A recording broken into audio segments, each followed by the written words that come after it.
نروح أنا علاش. Allez, ça c'est la deuxième, hein. Très bien, très bien, très bien. Ok, Manatik, bon courage. Merci. Aïe. Alors, il y a 17. Alors, vous m'entendez bien?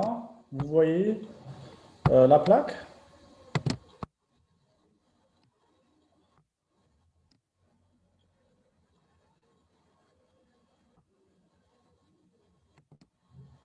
Alors, ne me laissez pas seul. Alors, est-ce que vous voyez quelque chose?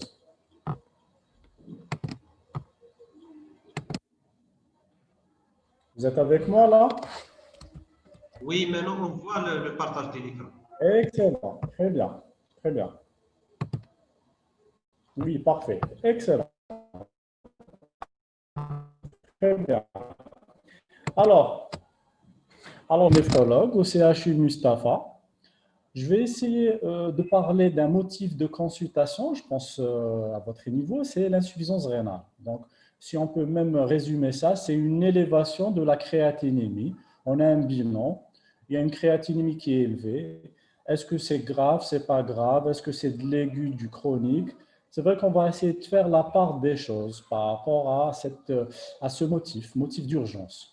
Alors, si il y a une urgence en néphrologie, c'est bien l'insuffisance rénale. Avant d'entamer, j'espère que vous m'entendez, hein, ok?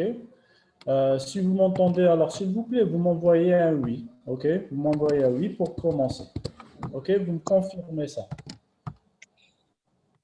Ah, très bien, ça commence.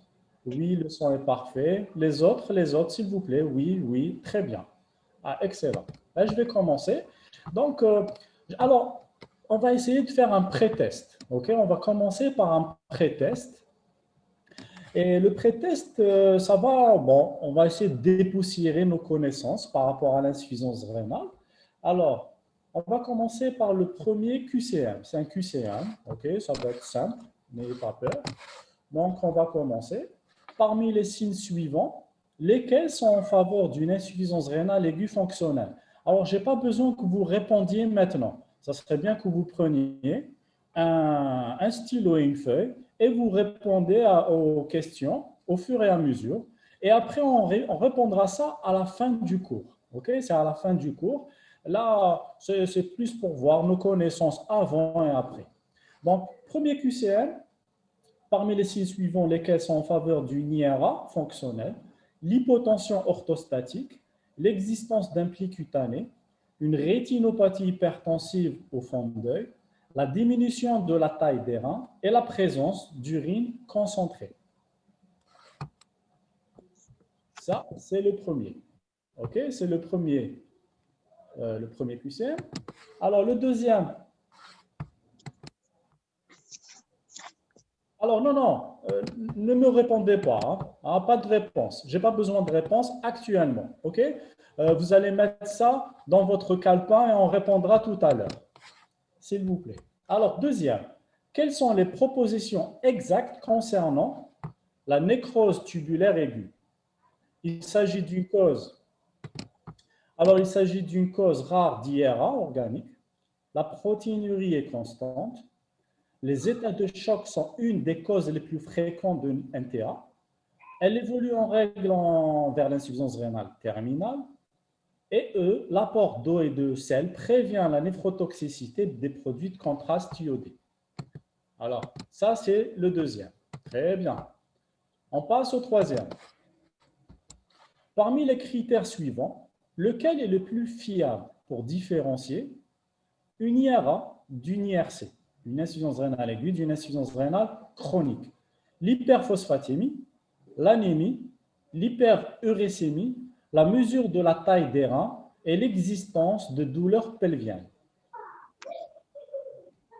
Alors, c'est le troisième QCM. Quatrième, devant une IRA, deux examens sont indispensables en urgence. Lesquels? Ok, il y en a plusieurs.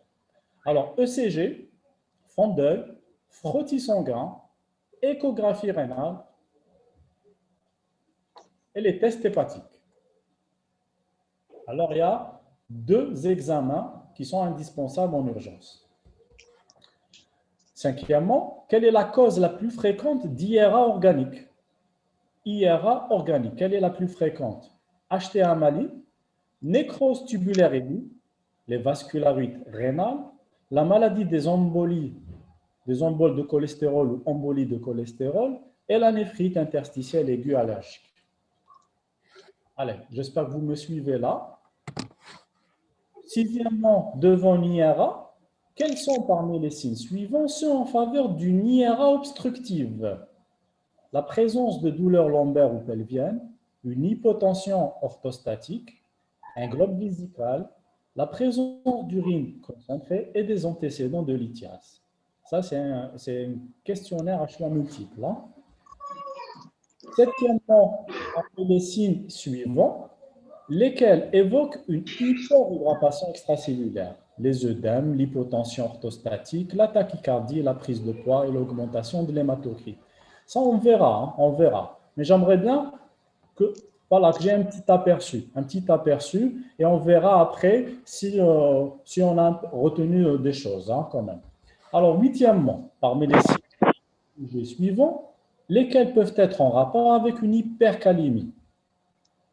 Un BAV, un bloc auriculo-ventriculaire, une fibrillation auriculaire, une fibrillation ventriculaire, inversion de main dotée et une tachycardie ventriculaire. Neuvièmement, parmi les indices suivants, lesquels sont en faveur d'une IRA fonctionnelle, un rapport U sur P de la créatinine inférieur à 30, un rapport U sur P de l'urée supérieur à 10, une créatinémie à 1000 micromoles, un rapport sodium-potassium urinaire inférieur à 1 et aussi une fraction d'excrétion du sodium inférieure à 1% en l'absence de traitement diurétique. Ok, je vous laisse là un peu. Alors, il y a un peu plus de chiffres ici. Donc, il y a des rapports, oui, on verra. On verra ça pour l'insuffisance. Alors, c'est les facteurs en faveur. Ah. Pourquoi le partage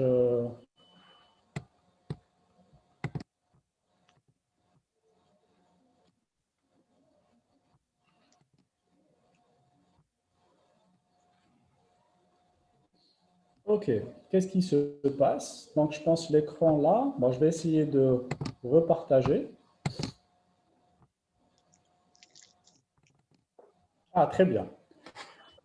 Alors, on est à la 10e et la dernière question. Concernant l'IRA, quelles sont les propositions exactes? Son diagnostic repose sur les variations de la créatinémie et non sur l'estimation du débit de filtration glomérulaire. L'association d'IRA fonctionnelle et œdème oriente vers une hypovolémie efficace. La présence d'une protéinurie témoin d'une atteinte parenchymateuse. Une excrétion fractionnelle de l'urée basse oriente vers une origine organique. Et dernièrement, l'insuffisance rénale fonctionnelle peut se compliquer d'une nécrose tubulaire aiguë. Voilà. Ça, c'est 10 questions. J'espère que vous avez retenu, vous avez répondu à côté. On va essayer d'entamer autre chose. Alors, il y a un petit cas clinique aussi. Alors, je l'ai intitulé « Docteur, est-ce que c'est grave ?» Alors, c'est M. AB, âgé de 82 ans, est hospitalisé car il n'urine plus depuis 36 heures. À l'examen, il est confus et se prend pour le président. Il n'y a pas de signe de choc. La pression artérielle est de 112,88 mm/mercure. La fréquence cardiaque est à 42 par minute.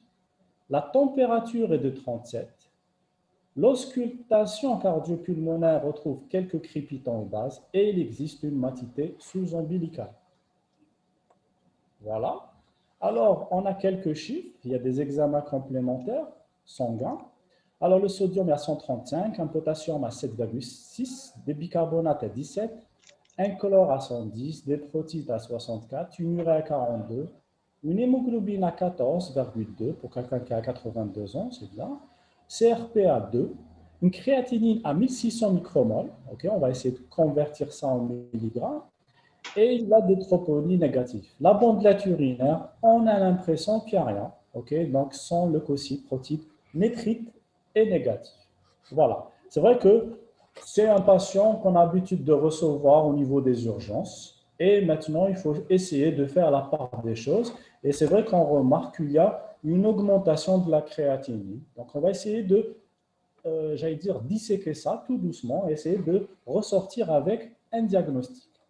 Maintenant, les questions qui reviennent, compléter l'examen clinique, qu'est-ce qu'on va demander? Quels sont les 2 examens indispensables à demander en urgence?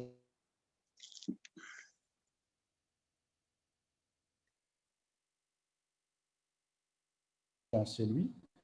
Et quel est le diagnostic qui vous paraît le plus probable? Alors, vous m'entendez? Vous m'entendez? Très bien. Alors, si je parle d'insuffisance rénale, je vous propose ce plan. Le plan, c'est quoi alors? On peut parler de quelques notions de base indispensables, ok? On peut aussi s'y référer, d'avoir une idée. Les grands syndromes en néphrologie, quand rechercher une maladie rénale, comment différencier une insuffisance rénale aiguë et une insuffisance rénale chronique, et quels sont les types d'insuffisance rénale aiguë qu'on a. Et bien sûr, on va essayer de corriger les QCM que je viens d'énumérer. Alors, quelques notions de base indispensables. Vous connaissez tous la créatinémie. Heureusement, c'est vrai que c'est le reflet de la fonction rénale. C'est le reflet parce qu'on a des bilans, c'est assez aisé, c'est facile à faire. Et la valeur normale dépend de laboratoire. Et habituellement, c'est soit du micromol, du 60 à 90, soit de 4 à 12 mg par litre. Ça peut changer d'un labo à un autre et aussi, ça peut aussi différer d'un patient, d'un homme et d'une femme. Elle dépend de la masse musculaire et de la fonction rénale. Qui dit masse musculaire, donc c'est un bon reflet, on va dire, de la fonction rénale parce qu'on ne change pas aussi facilement notre masse musculaire. L'urée sanguine, valeur normale, elle est de 4 à 7 micromoles ou 0,1-0,5 g par litre. Elle dépend du métabolisme de protéines. Elle est moins précise. L'urée sanguine est moins précise que la créatinine parce qu'elle dépend aussi de la nutrition, donc du métabolisme des protéines. Il y a une réabsorption tubulaire. Donc, si on devait prendre un des paramètres, bien sûr, la créatinémie est un bon reflet. Bon, après, on verra, est-ce qu'on va se référer aux chiffres ou on devra faire autre chose? C'est vrai que le débit de filtration glomérulaire, en bas, la valeur normale, elle est située entre 90 à 120 millilitres par minute. 90 à 120 millilitres par minute.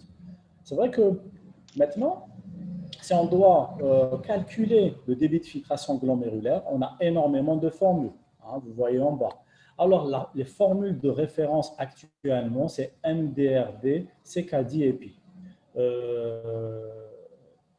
Tout ce qui est de la formule, je veux dire, historique et le Cockcroft, qu'on calculait facilement avec le poids, l'âge et la créatinémie, ça reste abandonné là.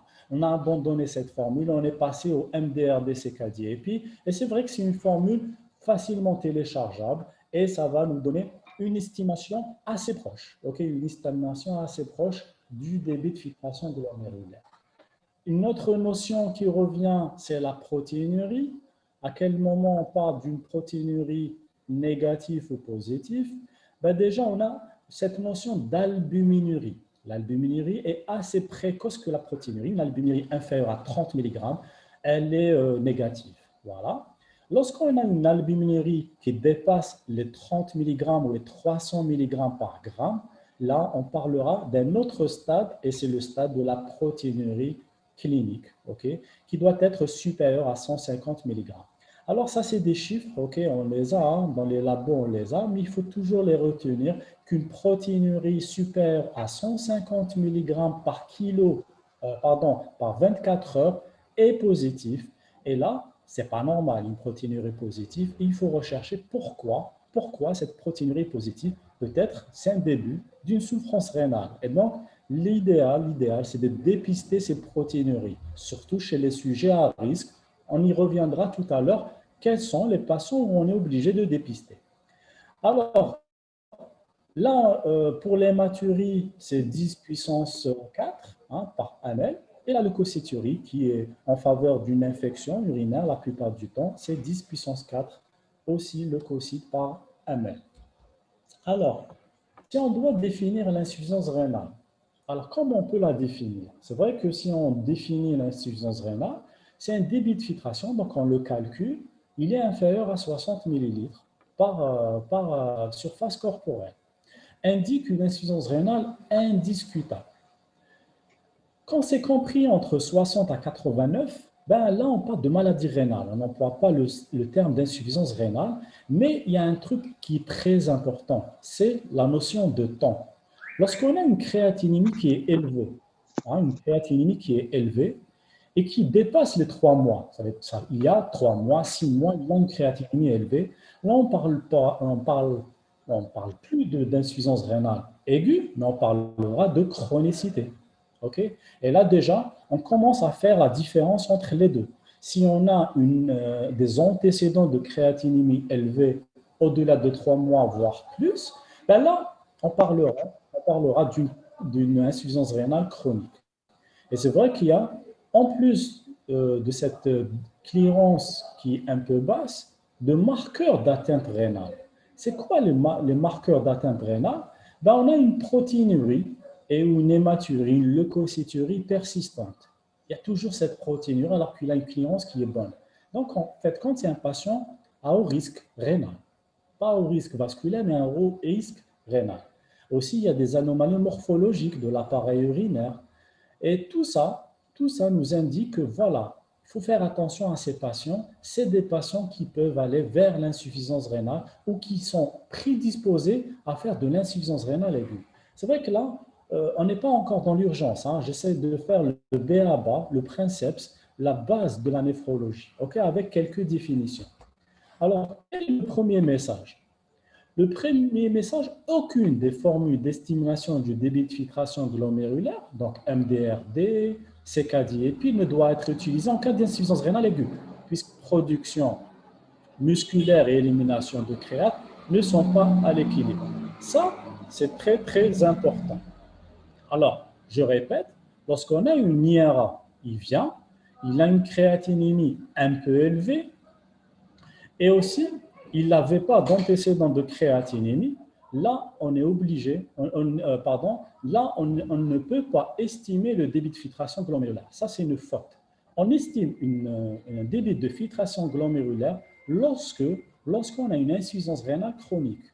Et je vous ai expliqué, je reviens, la définition de l'insuffisance rénale chronique, c'est une clearance qui est inférieure à 60, et en plus, on a une créatinémie élevé au-delà de 3 mois.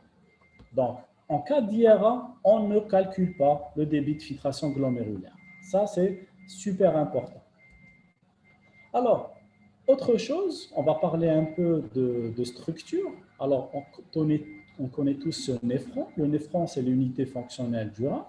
Alors, le néphron, il est constitué d'un glomérule et aussi de tubules. Alors, tout ça est entouré par l'interstitium et les vaisseaux.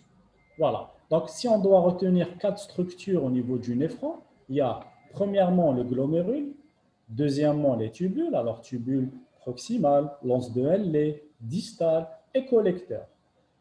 Il y a l'interstitium qui tapisse tout ça, qui l'entoure, et en plus, tout ce qui est en rouge et tout ce qui est en bleu, là on parle d'artérioles afférentes et efférentes. Ça, c'est la vascularisation. C'est la vascularisation. Alors, retenez ces 4 compartiments, glomérule, tubule, interstitium et vaisseau. Alors, aussi, pour vraiment clore, j'allais dire, le rôle du rein, c'est surtout la formation de l'urine. Comment elle se passe? Elle commence par le glomérule. Donc, il y a une filtration qui se fait entre le glomérule et le début du tubule rénal. Donc là, la filtration, qu'est-ce qui va se passer? C'est la même chose que le plasma. Il y a malheureusement non, heureusement, il y a une barrière qui ne va pas laisser les protéines passer au niveau des urines. Donc, il va retenir tout ce qui est protéines. Et s'il y a des protéines au niveau urinaire, là, il y a un défaut, il y a une défaillance de la filtration. Et vous comprenez aisément que s'il y a un défaut de filtration, donc il y a un problème glomérulaire. Donc, si on a une protéinurie, la preuve, que l'origine de cette atteinte rénale, c'est une atteinte glomérulaire. Donc, elle se fait au niveau de la filtration. Donc, je me répète, ici, il y a filtration, les protéines ne passent pas, ou peu, ou très très peu, inférieur à 150 mg. Alors, d'autres mécanismes qui vont se faire, donc au niveau tubulaire, il y a une réabsorption. Alors, qu'est-ce qu'on va réabsorber? Qu'est-ce que le rein va réabsorber? Ben, il va réabsorber tout ce qu'il a besoin, ses besoins essentiels. Alors, quoi, par exemple? Ben, il va réabsorber l'eau, presque à sa totalité, le sodium, le glucose à 100%, l'acide amine, quelques protéines tubulaires, donc il va tout réabsorber. Et s'il n'y a pas un réabsorbant, il y a une sécrétion. Donc il va éliminer tout ce qui n'a pas besoin. Alors les capillaires péritubulaires, donc du sang vers les tubules, il va les éliminer en intratubulaire. Et là, ça va constituer notre urine à la fin. Donc, en fait, quand au niveau de la filtration en haut, à côté, au côté du glomérule, on parle d'urine primitive et à la fin des tubules, on parlera d'urine définitive. Voilà, je voulais refaire voilà, c'est un rappel physiologique, anatomique, pour qu'on ait plus de critères pour comprendre autre chose, pas comprendre, pardon, le fonctionnement de l'insuffisance rénale. Alors, je parlais tout à l'heure des patients qui ont une prédisposition à faire de l'insuffisance rénale, à faire une maladie rénale. Et c'est vrai qu'il faut dépister. Okay. L'idéal pour nous, néphrologues, pour des généralistes, c'est de traiter, c'est bien, mais de dépister, c'est mieux. Ça, c'est l'idéal. Et donc, quand on parle de dépistage, on parlera d'albuminurie, de créatinémie. OK? Et là, quelles sont les maladies rénales à rechercher? Ben, il y a l'anomalie de l'appareil urinaire, il y a une hypertension traitée ou non, donc on est obligé de voir le retentissement de cette hypertension, le diabète, bien sûr, type 1, type 2, l'âge supérieur à 60 ans, l'obésité. L'obésité est un facteur cardiovasculaire et chez nous, en néphrologie, c'est un facteur d'hyperfiltration, c'est un rein qui travaille énormément. Il y a l'athérome cardiovasculaire, l'insuffisance cardiaque, la maladie de système, affection urologique, antécédents familiaux de maladie rénale. On a un patient, on a un parent qui dialyse. Ça, c'est jamais normal. Il faut rechercher peut-être une maladie familiale qui est passée inaperçue. Antécédent de néphropathie, il a fait quelque chose, il a dialysé, il a fait une créatinémie élevée et c'est revenu à la normale, mais ça ne doit pas passer inaperçu. Exposition à des toxiques, on connaît tous les maladies professionnelles par exemple, et les traitements néphrotoxiques, malheureusement, le médecin est le premier pourvoyeur, le premier fournisseur d'insuffisance rénale. Faire très attention à des médicaments, surtout les AINS, on les prescrit facilement, malheureusement. Et aussi, il y a bizarrement, quelques médicaments qui sont protecteurs,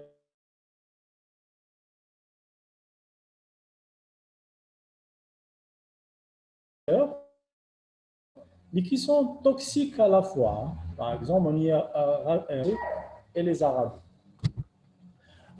Il n'y a pas de problème. C'est interactif. Il y a 15 personnes, on est entre nous. Okay. Alors, si vous avez des ondes d'ombre, vous le dites, il n'y a aucun problème. Okay. On a à peu près 1h30 entre nos mains. Ça serait bien que vous me posiez des questions en direct. Si je ne peux pas vous répondre, je répondrai tout à l'heure. Mais posez des questions. J'aimerais bien que ça soit interactif, tout ça. Alors, la question qui revient à chaque fois, okay, ça c'est le 4e chapitre, comment différencier une insuffisance rénale aiguë et une insuffisance rénale chronique? Alors, il y a un patient qui vient, il a la trentaine, il n'a pas d'antécédents décélables, ou il ne connaît pas, et donc il vient avec une créatinémie. Bon, allez, par exemple, on parlera de 28 mg par litre. Alors, quelle est la première question? C'est vrai que la première question qui vient tout de suite, c'est euh, est-ce que c'est une aiguë? Est-ce que c'est un chronique? Ça, c'est très, très important. Pourquoi? Parce que notre conduite à tenir est diamétralement opposée. OK? Et donc, on est obligé d'avoir commencé par un bon interrogatoire et surtout faire des bilans, mais pas exhaustifs, hein, mais faire des bilans ciblés, si on peut dire ça. Alors, c'est vrai que il y a des arguments qui nous, c'est des paramètres d'orientation, on va dire. Hein. C'est pas des paramètres pour confirmer, mais c'est plus orienté. Ça va nous aider dans notre réflexion. Alors, il y a l'insuffisance rénale aiguë. C'est vrai que si c'est un patient, on parlera du jeune de 30 ans qui a 28 de créate, s'il n'a pas d'antécédent de maladie rénale, s'il a une créatinémie normale auparavant, on avait parlé de notion de durée de 3 mois, ok? S'il a un bilan de 6 mois et sa créatinémie était normale, elle était à 8. Et là, il vient avec un 28, c'est pas normal ça. Contexte clinique évident, donc il fait une hypovolémie, une déshydratation, il a eu une hémorragie. Là déjà, ça nous oriente vers une notion aiguë. La taille des reins, qui est normale, qui est supérieure à 10 cm. Alors, je reviendrai aux bases, c'est que la taille des reins, normalement, elle est comprise entre 8 et 11 cm. 8 et 11 cm. Allez, si c'est inférieur à 8, ben, on parlera de reins de petite taille ou atrophiques. Et là, c'est jamais bon. OK? Aussi, il y a d'autres critères d'orientation, c'est l'absence d'anémie et la calcémie qui est normale aussi. Alors ça, c'est vrai que ça nous oriente plus vers l'aigu. On n'a pas la confirmation, mais déjà, on a une petite idée. Ben, contrairement à l'aigu, de l'autre côté, on a le chronique. Le chronique, ben, tout ce qu'on n'a pas trouvé ici, on le trouvera de l'autre côté. Alors, antécédent de maladie rénale, oui, ben, il est parti chez le néphrologue, chez un généraliste, il est parti pour une créate qui était élevée, pour une protéinurie, il avait quelque chose déjà auparavant. Une notion de créatinémie anormale auparavant, je répète toujours, c'est 3 mois, ok? Absence de contexte évident d'IRA, on n'a rien. Okay, il vient, il a une créate, mais il n'y a pas un contexte là. Hein, depuis 48 heures, une semaine, on n'a rien. Et à la taille des reins, qui est inférieure à 10. Bon, je veux que j'exagère 10, mais on va dire inférieur à 9. Okay, à 9 cm. Ça, c'est pas bon. On est plus dans la chronicité. Et en plus, on a ces critères d'orientation, c'est l'anémie et l'hypocalcémie. Alors pourquoi l'anémie? On connaît tous le rôle endocrine du rein. Ben, il synthétise pas. Hein. Il est responsable de la réabsorption. C'est un peu, je ne vais pas rentrer dans la physiopathe, mais c'est vrai que la physiologie, on dira que l'érythropoïétine fait partie de la fonction endocrine du rein. Okay? On sait tous que l'érythropoïétine est un boost, okay? Donc il stimule les globules rouges, okay? La croissance des globules rouges. Donc s'il y a un déficit de l'érythropoïétine, on aura une anémie qui est caractéristique quand même, hein? Normochrome, normocytaire, arégénérative. Et aussi, il y a cette hypocalcémie. Alors, si on a aussi une défaillance rénale, le calcium, il y aura une hypocalcémie. Pourquoi il y a une hypocalcémie? Tout simplement parce que le débit de filtration glomérulaire va diminuer, okay? Et donc il n'y aura pas de réabsorption de calcium. Et qui dit pas de réabsorption de calcium dit augmentation de PTH, une hyperparasecondaire. Et tout ça va induire un cercle vicieux, okay? Un cercle vicieux avec une atteinte osseuse. Mais c'est vrai que si on doit retenir, c'est l'anémie, l'hypocalcémie sont en faveur de l'insuffisance rénale chronique. Alors, c'est vrai que ça, c'est le B.A.-BA, c'est la base, okay, d'une défaillance rénale.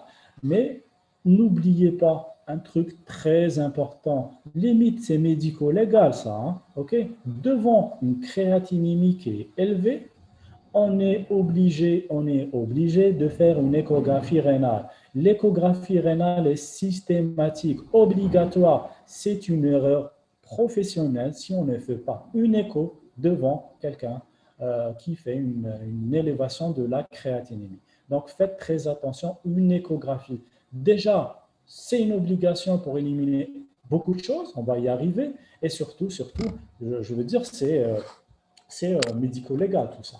OK? Alors, mon deuxième message, c'est quoi?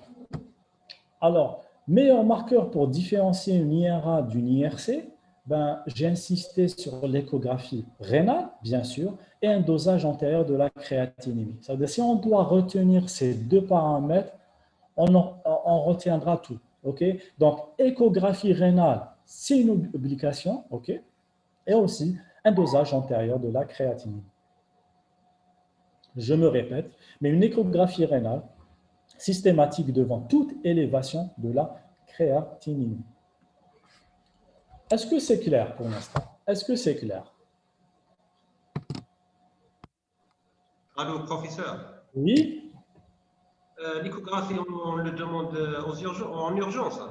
Ah oui, c'est une échographie en urgence. Pourquoi? Tout simplement, c'est que là, on est dans un module d'urgence, hein, ok? Donc, on n'est pas dans un cabinet ou dans une consultation où on est à l'aise. Là, c'est un patient qui a une créatinémie à 38, par exemple, ok? Alors, on ne sait pas si c'est un aigu, si c'est une chronique. L'échographie, déjà, peut éliminer l'insuffisance rénale la plus facilement détectable. C'est l'IRA obstructif. Okay. S'il y a une IRA obstructive et donc déjà, on est dans l'urgence. Il faut soit faire un geste, un sondage, voir beaucoup de choses, soit l'orienter vers un médecin spécialiste. Donc, on est dans l'urgence là pour l'échographie. Et en plus, l'échographie va nous orienter vers soit une forme aiguë, soit une forme chronique. Si on a des reins qui sont de petite taille, ben déjà on est plus à l'aise. On n'est pas dans l'aigu. Bon, on est plus à l'aise. C'est une mauvaise nouvelle pour le patient. Mais plus à l'aise, c'est que notre prise en charge sera différée. Okay? Et peut-être on va l'orienter vers un médecin spécialiste, peut-être vers la dialyse, hein, peut-être. Hein, okay? Et donc, si on doit faire l'échographie, oui, c'est dans l'urgence. Maintenant, si on rentre dans le fait qu'il n'y a pas d'écho dans l'urgence, mais il faut le prescrire. Ah, ça, c'est une faute si vous ne prescrivez pas une échographie. Alors, vous faites la lettre, il revient, et là, on sera plus à l'aise et on aura j'allais dire, plus de données. C'est clair? Oui, professeur, merci. Très bien, très bien. Ben, et les autres? Ils sont là, les autres, j'espère. On ne me boude pas, j'ai rien fait, hein. Je suis un ami. Vous êtes là. Ah, très bien. Ah oui, on est là. Excellent. Ok, ok. Mais je me sens seul. Je me sens seul. Je me sens seul. Alors, très bien, on est là, on est là. Très bien. Alors, le deuxième message, voilà, il est clair, hein. Alors, différencier l'IRA à l'IRC, c'est l'écho. Et aussi, vous avez bien compris, une créatinémie antérieure est toujours importante. Maintenant, ce n'est pas évident de l'avoir. Je suis d'accord avec vous. Ce n'est pas évident de l'avoir. Mais insistez pour qu'on vous donne au moins des bilans antérieurs. Alors, on passera à autre chose. Alors, c'est vrai qu'il y a les exceptions. Je vous ai parlé des données d'orientation, hein, les critères d'orientation, c'est la calcémie, c'est l'anémie, mais c'est vrai, après, c'est pas, la médecine, ce n'est pas une science exacte. Alors, on peut avoir une IRC, ok, une insuffisance rénale chronique avec des reins de taille normale. Ok, je vous ai parlé, la taille des reins est petite, hein, elle est atrophique normalement en cas d'insuffisance rénale chronique. Ben, il y a des exceptions, comme par exemple le diabète, l'hydronéphrose, la polykystose rénale, l'amylose ou rarement dans notre pays, la néphropathie liée au HIV. Okay. Alors ça, ben, ça peut nous désorienter un peu. Okay. Donc, il ne faut pas tomber dans ces pièges. Hein. Un diabète, on sait que c'est des reins, on appelle ça des reins joufflus. Okay. Des reins parce que, pourquoi? Parce qu'il y a la glycosylation, il y a la fibrose. Okay. Donc, c'est des reins qui ne perdent pas leur taille. Alors, il y a aussi autre chose, deuxième case, l'insuffisance rénale chronique, sans hypocalcémie. Ça, c'est bizarre. On a de la chronicité, mais le calcium est normal. Mais en fait, c'est des maladies qui sont hypercalcémiques, comme le myélome multiple, hein, la maladie de Calère, ou la sarcoïdose qui est hypercalcémiante. Donc, ça peut aussi nous prêter à confusion. L'insuffisance rénale aiguë avec hypocalcémie. Ok, alors on avait parlé, l'aigu, normalement, il n'y a pas d'hypocalcémie, ben, il y a quand même quelques exceptions, comme la rhabdomyolyse, ok,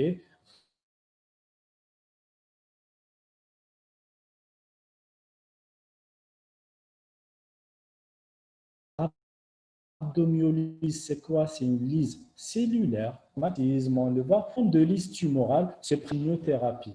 IRA, alors IRA avec une anémie, ok, l'anémie, ben, en fait, c'est les causes responsables d'hémorragie, ok, c'est les chocs hémorragiques ou une entité particulière, on appelle ça le syndrome hémolytique et urinique. Okay, c'est l'apanage des petits-enfants, mais quand c'est chez l'adulte, c'est toujours dangereux, voire le pronostic vital est mis en jeu. Là, hein. Voilà, ça c'est vraiment les exceptions. Hein, les exceptions. Maintenant, c'est bien. Vous avez fait la part des choses. Alors, vous avez eu quand même eu une créatinémie il y a 3 mois, elle était normale. L'échographie, il n'y a rien. Ben, peut-être on est plus dans l'aigu. Ok, on est dans l'aigu. Dans l'aigu, en fait, quand il y a 3 tiroirs, ok, on est dans le post-rénal, hein, c'est l'obstructif. On est dans le pré-rénal, on est dans le fonctionnel. Ça, c'est toujours bon, une fonctionnelle. Et aussi, ben, le truc le plus dangereux aussi, c'est l'IRA organique ou parenchymateuse. Ok, ben, après, on verra les 4 compartiments. On avait parlé un peu d'anatomie tout à l'heure. Ben, on parlera soit organique tubulaire, interstitiel, glomérulaire ou vasculaire. Ok, j'espère que c'est clair. Hein. Sinon, vous m'arrêtez. Hein. Il n'y a aucun problème, vous m'arrêtez. Donc, je me répète, l'IRA 3. Ok, il y a du pré, il y a du organique, il y a du post-rénal. Ok. Alors, on commencera par l'insuffisance rénale aiguë, entre guillemets, la plus facile à détecter. C'est pour ça que j'ai parlé déjà de l'écho. Vous avez fait déjà l'écho, ok? Eh bien déjà, je pense que l'écho déjà va nous orienter. Pas dans toutes les, j'allais dire dans tous les cas, mais c'est vrai que à 90%, l'échographie déjà va nous aider. On va voir beaucoup de choses à l'écho, ok? Donc déjà, l'écho, il y a une dilatation, peut-être des cavités piélocalicielles. On aura peut-être une masse, peut-être plusieurs kystes, ok? Ça va rentrer dans la polykystose, donc beaucoup de choses. Et là, le diagnostic positif à l'interrogatoire, il a des antécédents lithiasiques. Voilà, et donc, l'antécédent lithiasique déjà va nous amener déjà vers plus une IRA obstructive. Hein. On est plus dans l'urologie, ok, c'est la frontière avec la néphrologie. Il y a aussi cette désurie ou miction par regorgement, ok. Donc peut-être il y a une pyélonéphrite, une infection quelque part. Il y a un globe vésical. Un globe vésical, ben, peut-être tout à l'heure on avait vu le cas clinique à 82 ans.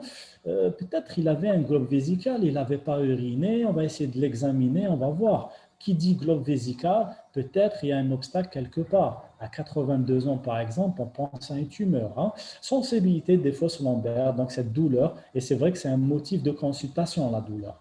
Alors, l'échographie est très importante, j'ai mis 3 croix.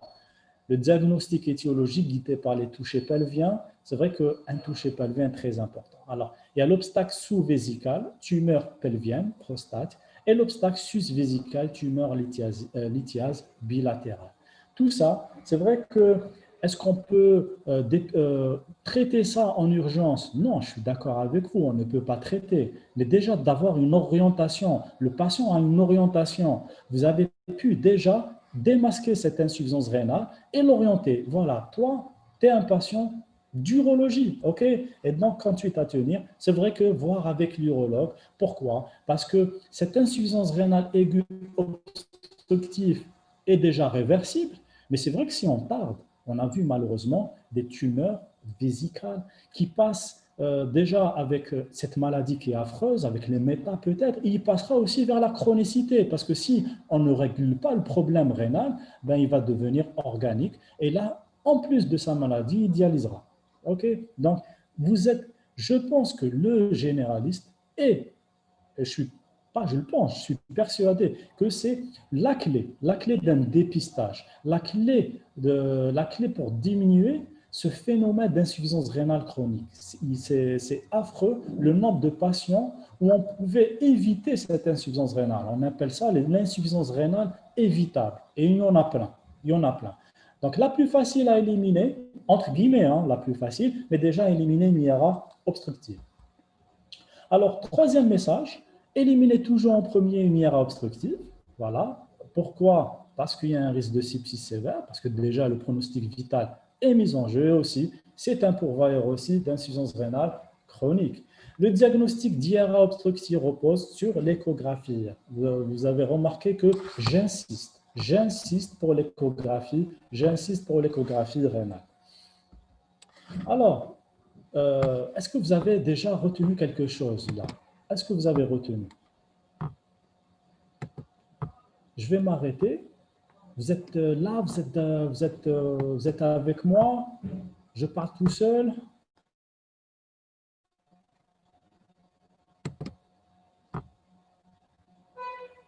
Ok, la droite, maintenant.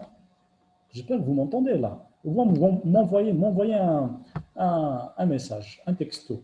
Pardon, professeur. Oui, bien sûr. Oui.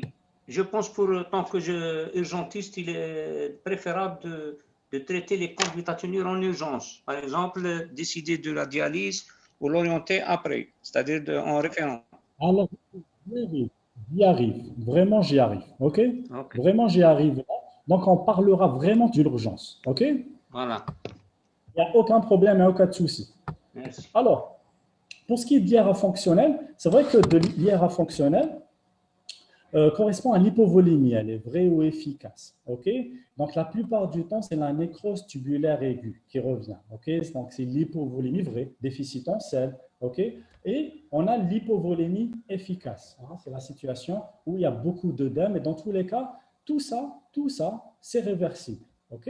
Alors, il y a une entité particulière aussi, il y a les médicaments. Faire attention, quelqu'un qui vient en insuffisance rénale aux urgences et qui a des médicaments comme un INS, et surtout, je pense, les patients qui viennent avec une créatinémie élevée sont ceux qui ont une hypertension peut-être. Alors, il faut toujours enlever ces médicaments. Il y a l'IEC et les ARA2. Ça, il faut vraiment les bannir en attendant pour réfléchir, parce que c'est des pourvoyeurs d'hypercalémie et donc il faut les éliminer d'emblée. Donc, pour parler d'insuffisance rénale chronique, d'insuffisance rénale fonctionnelle, ben, si on différencie entre les deux, c'est surtout la natriurése. Et c'est vrai que ça, on n'est pas dans l'urgence. On n'est pas dans l'urgence. Donc, si je dois résumer rapidement l'insuffisance rénale fonctionnelle, ben, on dira que l'hypoperfusion rénale va activer le système rénine-angiotensine, donc il va garder le sel, le maximum de sel, et on va garder l'eau par la libération d'ADH. Ça, c'est pour résumer l'insuffisance rénale fonctionnelle. Attention à l'insuffisance rénale fonctionnelle. Si on ne traite pas l'insuffisance rénale fonctionnelle, bon, on passera vers l'organicité malheureusement. Okay? Donc, les arguments en faveur sont surtout des tableaux de déshydratation ou de hyperhydratation. C'est des patients qui viennent avec un syndrome œdémateux et donc il faut faire une conduite à tenir. J'y arriverai, j'y arriverai. Alors, l'insuffisance rénale organique, la nécrose tubulaire aiguë, c'est les critères de Riffel. Okay? Là, la nécrose tubulaire, c'est la cause dominante. C'est 80% de l'insuffisance rénale organique. Tant mieux que ce soit la nécrose tubulaire qui est organique, qui est la plus fréquente, parce qu'il y a cette réversibilité. Alhamdoulilah, que c'est la nécrose tubulaire qui est à 80% la plus fréquente. Tant mieux, tant mieux. Alors, maintenant, quand on parle d'insuffisance rénale sévère, le syndrome, il est dit d'urémie aiguë. Alors, j'aimerais bien, s'il vous plaît, bon, je vais retirer ça, essayez de envoyer ça par texto, me dire quels sont les critères de dialyse, d'hémodialyse. Les critères d'hémodialyse. Les critères de dialyse, en urgence. En urgence. C'est l'hypercalémie, l'HTA. Très bien. C'est tout. Alors, c'est l'hypercalémie. Alors, c'est insuffisant l'hypercalémie. OK, c'est insuffisant. J'aimerais bien avoir une réponse un peu plus complète. Et bien sûr, l'hypercréatinémie. OK. Alors, et les autres? Vous êtes 16, il y a 16 participants. Allez, et les autres? Alors, c'est docteur, comment? Vous vous présentez, celui qui vient de répondre? C'est EPH Fenda. Schnenda, OK. Et vous? Vous êtes pas EPH Schnenda, vous êtes docteur? Jabber, Jabber. Jaber, Allah يبارك, docteur Jaber. Alors, merci pour votre réponse, hein. Donc, vous avez parlé d'hypercalémie, très bien. C'est ce qu'on fait en urgence, hein, Oui, c'est oui, la oui, j'ai routine. compris. Là, on est dans l'urgence, l'urgence, l'urgence. Alors, Voilà. l'hypercalémie, OK, encore. HTA, l'OAP. L'hypertension, OK. c'est les signes de surcharge, l'OAP, c'est l'HTA. OK, très bien, très bien. Vous avez d'autres critères encore? Les autres? Les autres critères? C'est l'anémie. L'anémie. Alors, ah, très bien, j'ai des réponses. L'anémie.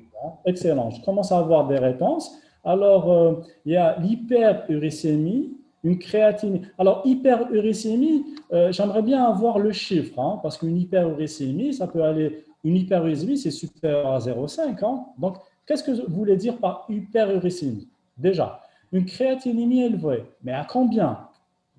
L'hypercalémie, oui, je suis d'accord, l'hypercalémie, mais combien aussi? OK? Et À 6.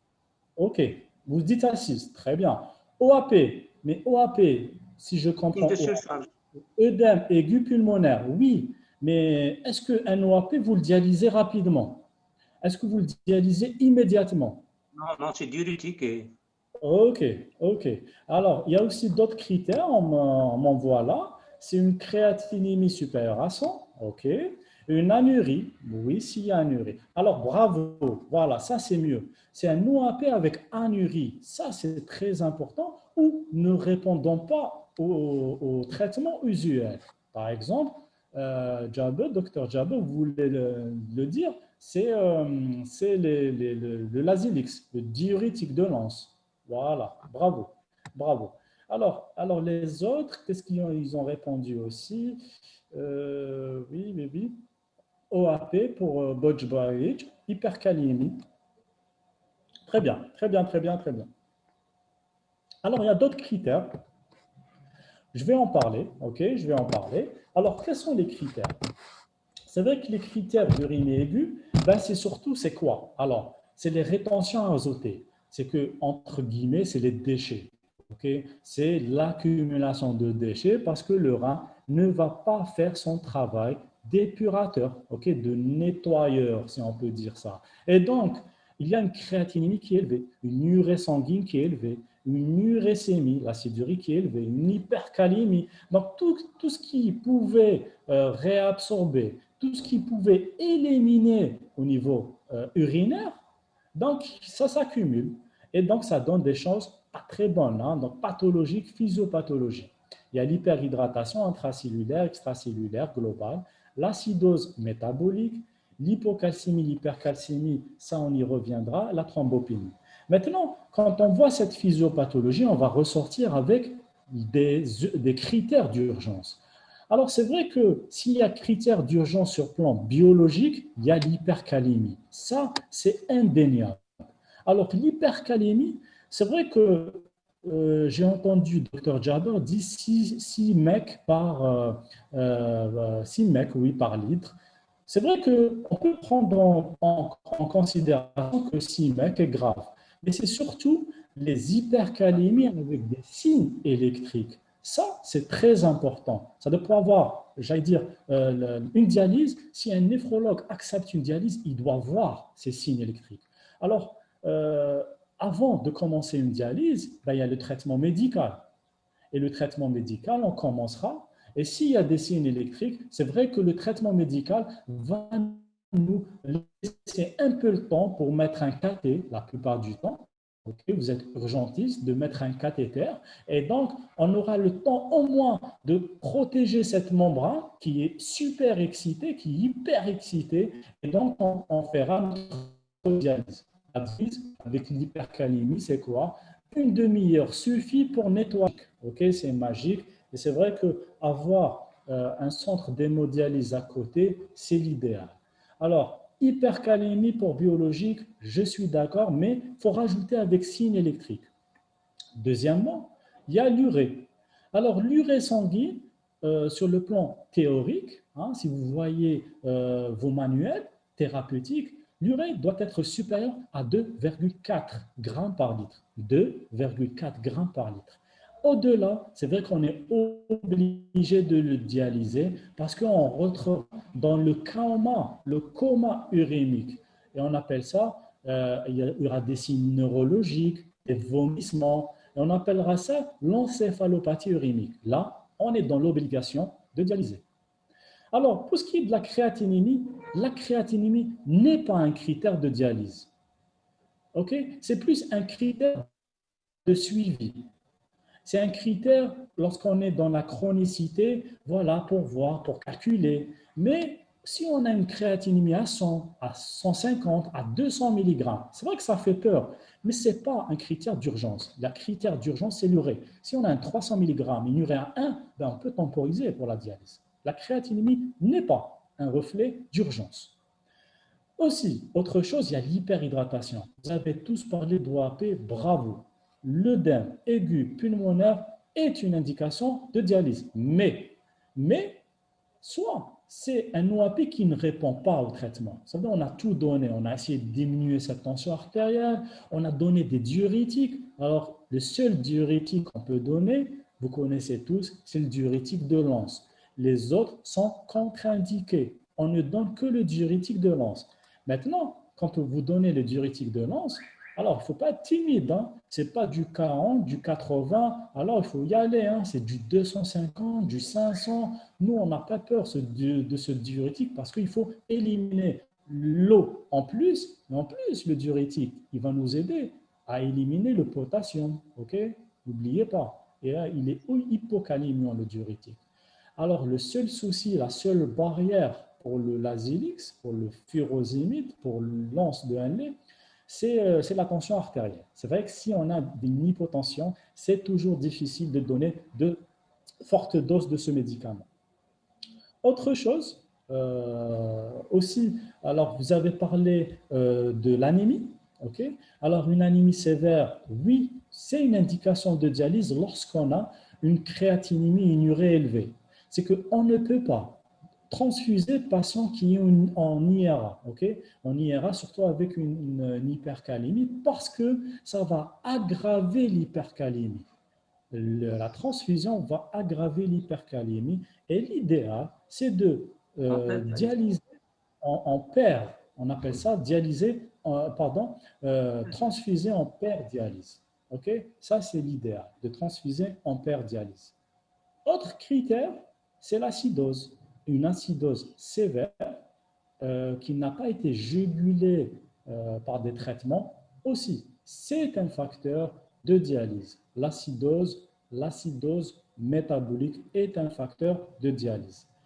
Maintenant, il y a d'autres aussi, c'est que des fois dans vos manuels, vous allez trouver dialyser un toxique. C'est vrai que il y a des critères pour dialyser les toxiques. Ce n'est pas tous les toxiques qui sont dialysables. Il faut voir le Vidal et vous voyez. Okay? Est-ce que c'est à élimination rénale? Est-ce que c'est à élimination fécale, hépatique? Et donc, là, vous êtes obligé de revoir tout ça. Okay?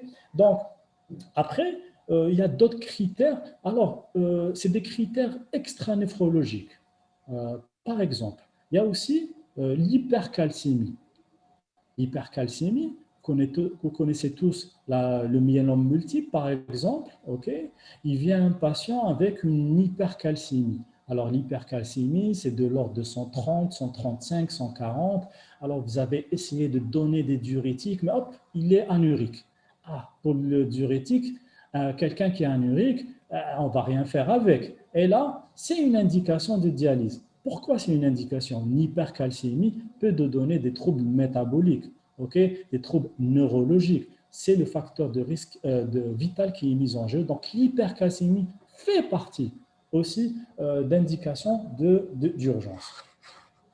Est-ce que vous êtes d'accord avec moi? Au moins. Le temps, professeur, de la séance, c'est combien? Le temps, c'est normalement, c'est jusqu'à 15h30. Non, le temps de dialyse, exemple en cas d'anémie. Alors, le temps de dialyse. Alors, oui, très bonne question. Hein. Très bonne question, docteur. Alors, le temps de dialyse, alors c'est vrai que la première dialyse, on appelle ça la dialyse douce. Pourquoi on parle de dialyse douce? Tout simplement c'est que une dialyse normale, je ne sais pas si vous connaissez des dialysés, normalement c'est 4 heures. Ok, c'est des dialyses de 4 heures pour des chroniques, hein, je parle. C'est 4 heures, un jour sur deux. Habituellement, c'est ça. Surtout ceux qui ont l'habitude de travailler dans des centres d'hémodialyse. Quand c'est dans l'urgence, c'est la première séance, on ne fait des dialyses à moitié. C'est des dialyses courtes, c'est des dialyses de 1 heure et demie à 2 heures. Pourquoi? Parce que déjà, la première séance, c'est pour éliminer les trucs les plus graves. On ne va pas dialyser l'urée, ok? On va dialyser surtout le potassium et l'acidose. C'est les trucs les plus graves, entre guillemets, et on va enlever l'eau pour éliminer cette surcharge. Donc, en 2 heures, ça suffira. En plus, il y a aussi cette caractéristique, c'est qu'on ne peut pas dialyser énormément l'urée. On ne doit pas enlever énormément cette molécule. Pourquoi? Ben, en fait, quand on dialyse quelqu'un, on dialysera tout ce qui est périphérique. Donc, l'urée, c'est partout, hein, c'est dans toutes les cellules, ça se cumule, il y a une accumulation dans toutes les cellules. On dialysera tout le corps, mais à part le cerveau. Le cerveau est très mal dialysé. Il faut énormément de séances pour dialyser le cerveau. Alors, si vous enlevez l'urée qui est au niveau du corps, hein, je suis schématique, hein, essayez d'avoir une imagination. Si vous éliminez l'urée qui est au niveau corporel, et vous éliminez pas l'urée qui est cérébrale, il y aura une différence de concentration et donc il y aura un passage d'un milieu moins concentré vers un milieu plus concentré et plus grave. Donc vous allez être, j'allais dire, vous êtes pourvoyeur d'un œdème cérébral. Et donc c'est pour ça, donc il y aura un passage de l'eau au niveau cérébral. Et c'est pour ça, la première séance est rapide et courte. Rapide, elle est brève et courte. C'est la durée, elle est de 2 heures. Alors, vous allez me dire quels sont les paramètres de dialyse. Alors, s'il vient en OAP, ben, vous êtes obligé d'enlever plus d'eau que de métabolites, par exemple. Si vous voulez éliminer le potassium, ben, vous allez faire plus de la dialyse que de l'ultrafiltration, que d'enlever de l'eau. Voilà. OK, c'est clair?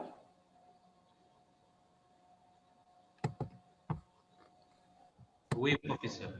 Ok, très bien. J'ai l'impression que on est tous les deux, hein. Les Alors, trois, les trois. très bien. Ah ben oui, heure 2, oui, très bien. Excellent. Très bien, très bien. Ah si, si, il y a des personnes qui sont avec nous. Tant mieux, tant mieux, tant mieux, tant mieux. Alors, maintenant c'est vrai que si je parle de diagnostic syndrome d'IRA organique, c'est vrai que là, on rentrera dans la néphrologie assez spécifique. Retenez une chose, la nécrose tubulaire aiguë, c'est 80%, ok? C'est 80% des problèmes d'insuffisance rénale organique. Alors, si vous voulez retenir des choses, j'aimerais bien que vous reteniez ce tableau. Ce tableau est très important. Pourquoi? C'est un patient qui vient, il fait de l'insuffisance rénale. Alors, vous avez fait le nécessaire, l'interrogatoire, vous avez fait une écho, c'est bon, c'est de l'aigu, très bien, ça, on est bien. Après, l'écho a éliminé une obstructif, on n'est plus dans l'obstructif. Alors, vous voyez, il n'est pas déshydraté, il n'y a pas d'hémorragie, ça ne fait pas fonctionnel, tout ça, on est dans l'organique. Excellent. Qu'est-ce que vous allez faire? Ben, vous allez faire un truc très simple en fait. Quand je n'ai pas besoin de faire une biopsie ou je ne sais pas un scanner l'IRM, ben, je vais demander une chimie des urines, tout simplement une chimie des urines, un LabStix. Ok? Vous l'exigez LabStix, il est important pour déjà avoir une idée. Alors quand vous faites votre LabStix, vous voyez il y a une case NTA. Ok? La case NTA, nécrose tubulaire aiguë. Tout est négatif. Ok? Donc, en fait, si vous faites un LabStix devant une IRA organique, on est devant quoi? On est devant une nécrose tubulaire aiguë. On appelle ça un sédiment urinaire pauvre. Il n'y a rien. OK? C'est une chimie des urines qui est pauvre. Il n'y a rien du tout. Tant mieux. Et là, moi, personnellement, je suis assez content quand je vois que c'est une nécrose tubulaire. Pourquoi? Je l'ai dit, la nécrose tubulaire est réversible. Et donc, je suis plus soulagé. Je suis beaucoup plus soulagé. À côté, on a une nécrose. Alors, c'est la NIA. elle n'est pas aussi nia que ça. Okay? C'est la nécrose interstitielle aiguë. Alors, elle ressemble à la nécrose tubulaire, mais on a des leucocytes. C'est vrai que la plupart du temps, elle vient avec une infection. Elle vient avec une pyélonéphrite. Déjà, hop, on a une idée déjà. Alors, il y a la NGA. La NGA, le G, c'est pour glomérule. Maintenant, on avait parlé du glomérule. S'il y a une déformance du glomérule, qu'est-ce qui va se passer?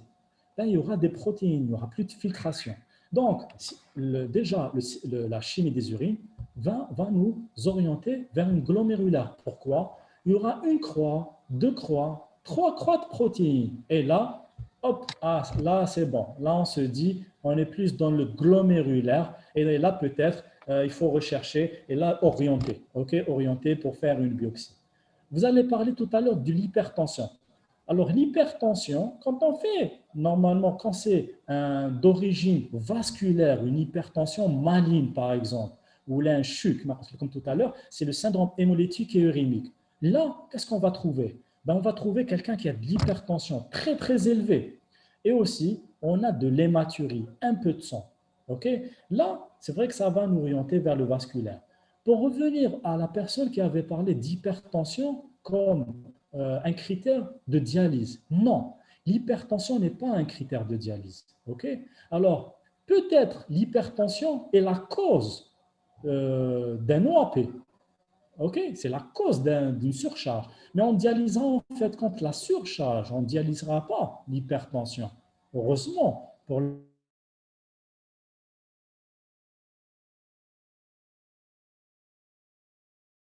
l'hypertension, il y a des traitements pour diminuer. OK?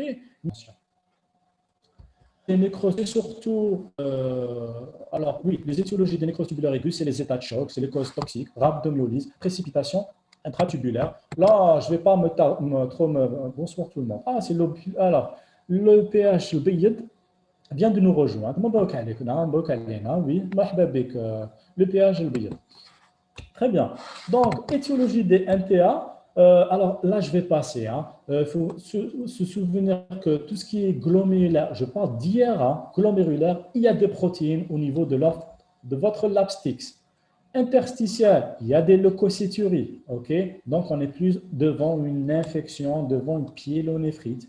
Vasculaire, alors le vasculaire, c'est quelqu'un qui vient avec une hypertension et plus que ça. Il y aura des retentissements, donc un fond de stade 4, une non-céphalopathie, une insuffisance cardiaque gauche, une anémie hémolytique.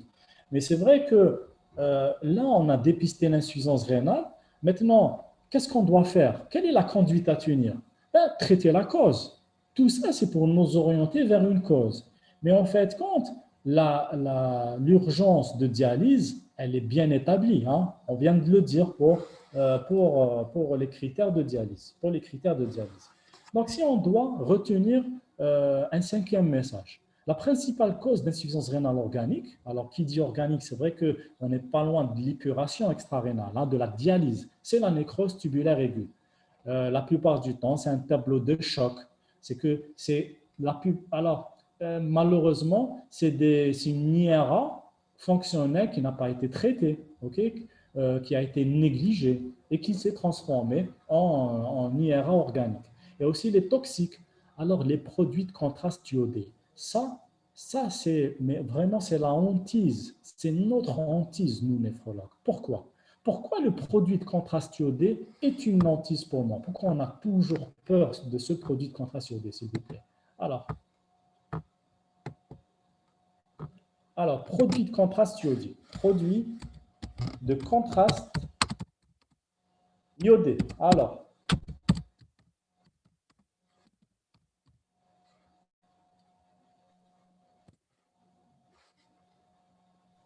allô? Oui? On n'a pas bien entendu votre question. Ah, ok, je répète. Pourquoi le produit de contraste iodé est une hantise? Pourquoi on a peur de ce produit de contraste iodé?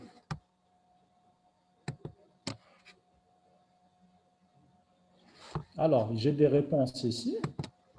Alors, il est néphrotoxique. Bravo. Oui, il est néphrotoxique. Mais, j'allais dire, comment on peut déjà... quels sont les examens où il y a un produit de contraste iodé?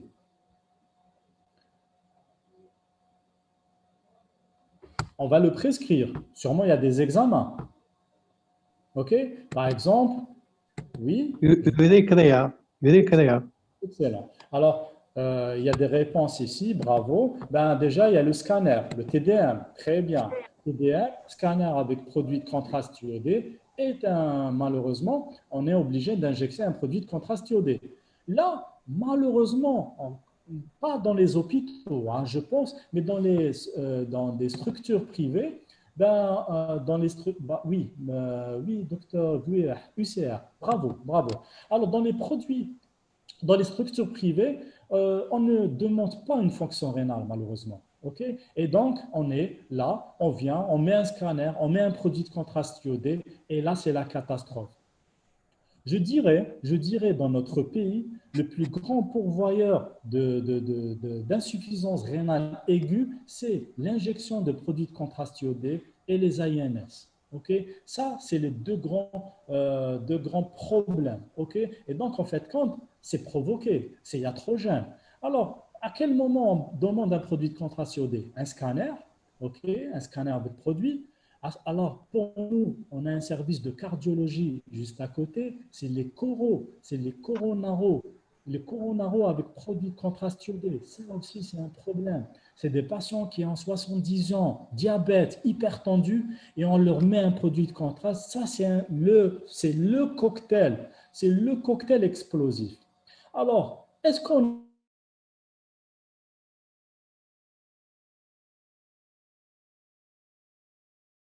est obligé de faire une fonction rénale?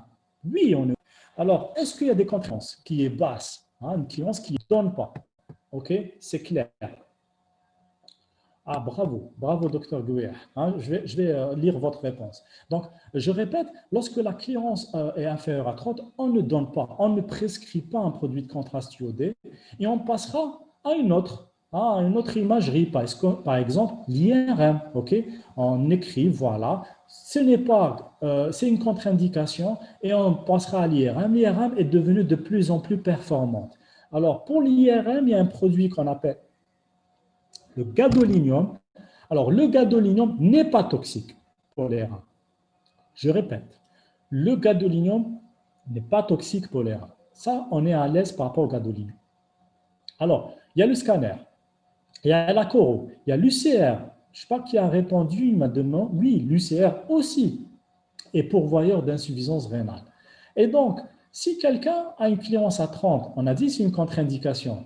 Mais si c'est quelqu'un qui a déjà une créatinémie qui est limite, 14, ok, c'est un chronique, mais j'allais dire c'est l'insuffisance rénale débutante. Qu'est-ce qu'il faut faire?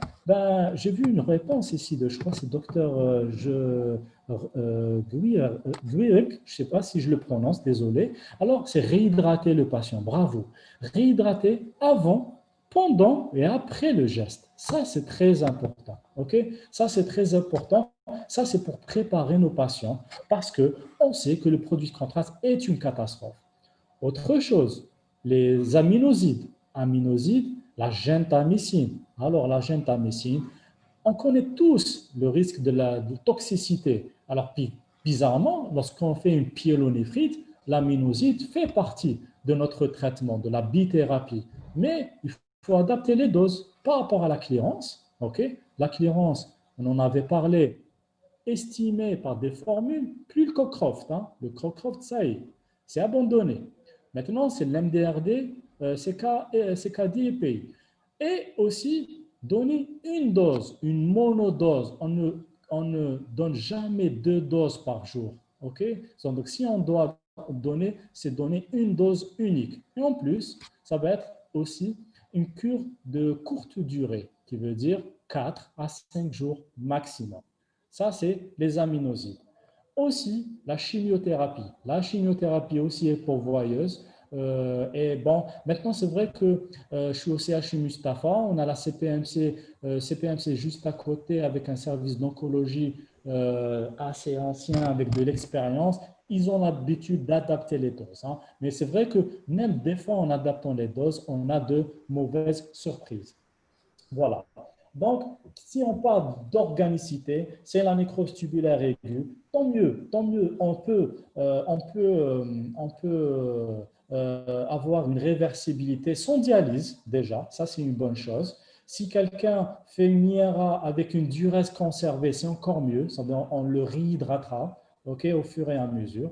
Mais c'est vrai que si on dépasse 3 semaines, il n'y a pas de récupération, on est obligé de dialyser et limite, on est obligé de biopsier parce qu'en fait, quand une tubulaire revient à la normale habituellement, et si après 3 semaines, ça ne revient pas à la normale, là, on pensera à autre chose et donc on est obligé d'envoyer chez un médecin spécialiste.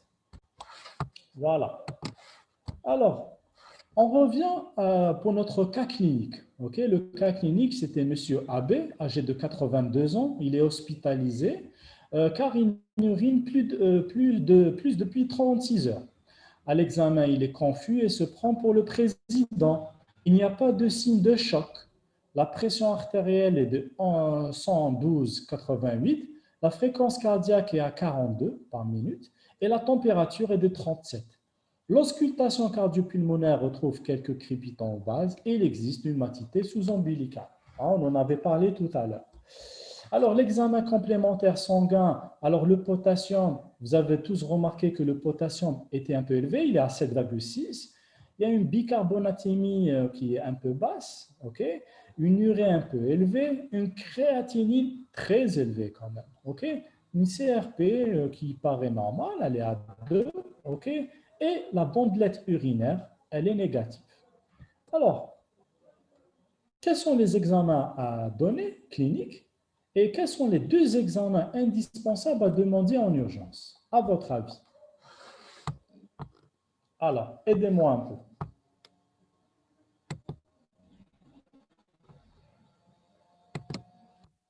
Ok, alors il y a des réponses ici. Ah, très bien. Oh, très bien. Alors, ok, alors, c'est vrai que... Oui, Plus échographie rénale.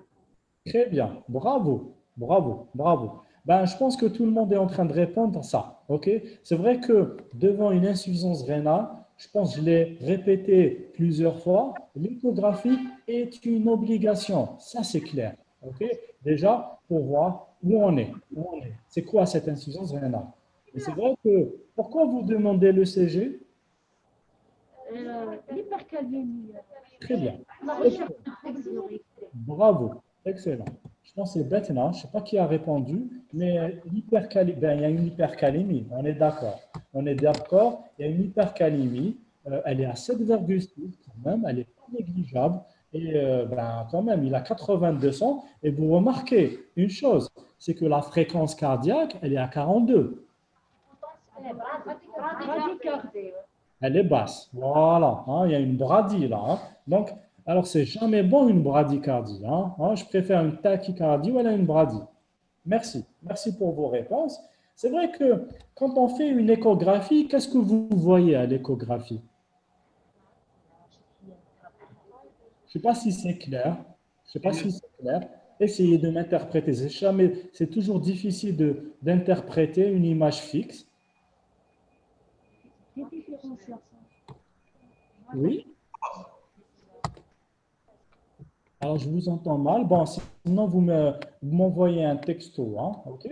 Alors, discussion. Oui, il y a une dilatation. Bravo, bravo. Docteur Bouygues et Oppo A5. OK. Alors, une dilatation. Bravo, bravo. C'est vrai qu'il y a une dilatation. Il y a une dilatation. Alors, vous voyez, il y a des cavités. OK? Il y a des cavités là, noirâtres. OK? Donc là, c'est des urines. Hein, OK? C'est des urines. Donc, il y a une dilatation. Ok, c'est une dilatation à droite. Hein. Bravo. C'est vrai que maintenant, c'est vrai que il y a une réponse là. Bravo. Si on doit compléter notre examen clinique, peut-être c'est un patient qui a un globe vésical. Ok, il a un globe vésical et là, ça nous oriente peut-être vers une IRA. Une IRA, quelle IRA? Une insuffisance rénale. Organique. Ça fait plus obstructif. OK? Ça fait obstructif. On est plus dans l'obstacle ici, hein. Il y a une dilatation, on est dans l'insuffisance rénale obstructive peut-être. Mais une chose qui est grave, ben, vous avez demandé un ECG. Qu'est-ce que vous voyez à l'ECG? Alors, vous êtes des urgentistes, vous êtes plus fort que moi, je pense, à l'ECG. Décalage. Sus. Décalage. Décalage. Alors, j'entends sus-décalage. Bon, avec, vous êtes loin de moi, mais j'essaie de repérer vos réponses. Alors, vous avez suggéré un sus-décalage. Est-ce que, autre chose, est-ce qu'il y a un truc qui vous vient à l'idée là? Aussi.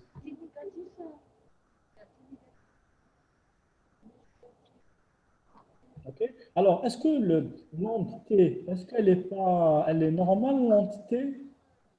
Élargissement. Elle est amplie, symétrique. Bravo, bravo, très bien. C'est vrai que l'entité est ample, elle est ample et elle est symétrique. Ok. Et ça, c'est pathognomonique, hein. Ça, c'est pardon, c'est pas pathognomonique, c'est pathologique. Parce que normalement, une entité n'est pas ample et elle est asymétrique. Ok. Et donc, une T qui est assez ample et qui est asymétrique, ben c'est vrai que là, on est plus en faveur d'une hypercalémie avec signe électrique, une hypercalémie menaçante. Ça, c'est des signes d'hypercalémie. OK? Et donc, qu'est-ce qu'il faut faire pour lui? Quelle est la conduite à tenir devant un sujet qui a 82 ans et qui a une hypercalémie? Qu'est-ce que vous allez faire pour lui?